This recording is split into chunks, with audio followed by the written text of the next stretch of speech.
Party ने आगामी उत्तराखंड विधानसभा उपचुनाव के लिए आकाश आनंद को स्टार प्रचारक बनाया है। आपको बता दें कि आकाश आनंद बसपा सुप्रीमो मायावती के बाद दूसरे नंबर के स्टार प्रचारक हैं। तो वहीं आज लखनऊ में बीएसपी के राष्ट्रीय पदाधिकारियों की बैठक हुई और आकाश आनंद को भी इस महत्वपूर्ण बैठक में बुलाया गया। देश के मेडिकल कोर्सेज में दाखिले के लिए नीट परीक्षा का आयोजन करने वाली सरकारी एजेंसी एनटीए ने विद्यार्थियों को दिए गए ग्रेस मार्क रद्द कर दिए हैं। तो वहीं नीट परीक्षा में शामिल होने वाले 1563 बच्चों को ग्रेस मार्क या क्षतिपूर्ति अंक दिए गए थे। उन छात्रों के लिए आज फिर से टेस्ट का आयोजन किया गया है। लोकसभा चुनाव के बाद भाजपा विधानसभा चुनाव की तैयारी में मजबूती से जुट गई है। भारतीय जनता पार्टी अपनी चुनावी तैयारियों का शंखनाद रविवार को पूर्व सीएम भूपेंद्र सिंह हुड्डा के गढ़ रोहतक से करने जा रही है। आपको बता दें कि आज रोहतक में प्रदेश चुनाव प्रभारी धर्मेंद्र प्रधान और सह प्रभारी सांसद विप्लव कुमार का अभिनंदन समारोह किया जाएगा।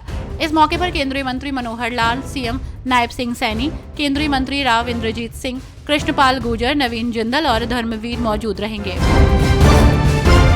देश में सरकारी कर्मचारियों के लिए नया नियम लागू हो रहा है, जिसको लेकर केंद्र सरकार ने कहा है कि 15 मिनट से अधिक की देरी से ऑफिस आने वाले कर्मचारियों को अब माफ नहीं किया जाएगा।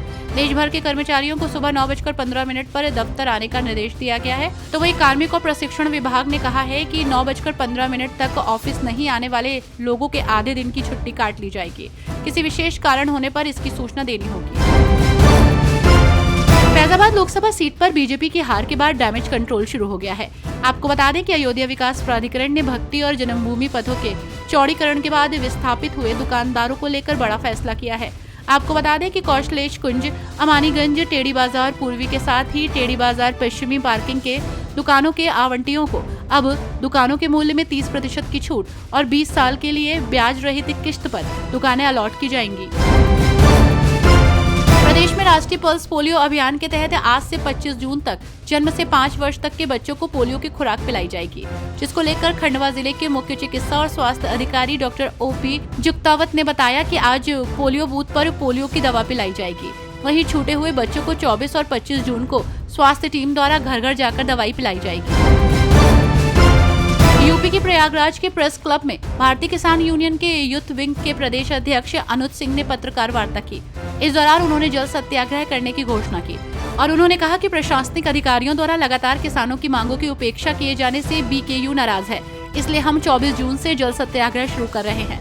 बीकेयू नेताओं का दावा है कि 24 जून से हजारों की संख्या में किसान कंजासा गांव के पास यमुना नदी में खड़े होकर अपनी 26 सूत्रीय मांगों को लेकर अनिश्चितकालीन जल सत्याग्रह की शुरुआत करेंगे।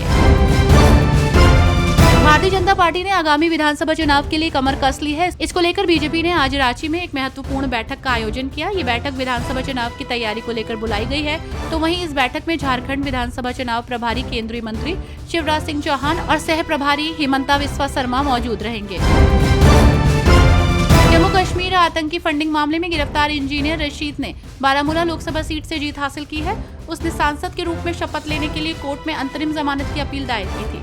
वहीं दिल्ली की एक अदालत ने शनिवार को राष्ट्रीय जांच एजेंसी से इंजीनियर राशिद द्वारा दायर आवेदन पर 1 जुलाई तक जवाब देने को कहा है। नीट पेपर लीक के आरोपों के बीच शिक्षा मंत्रालय ने परीक्षाओं को ट्रांसपेरेंट और निष्पक्ष बनाने के लिए विशेषज्ञों की एक हाई लेवल कमेटी बनाई।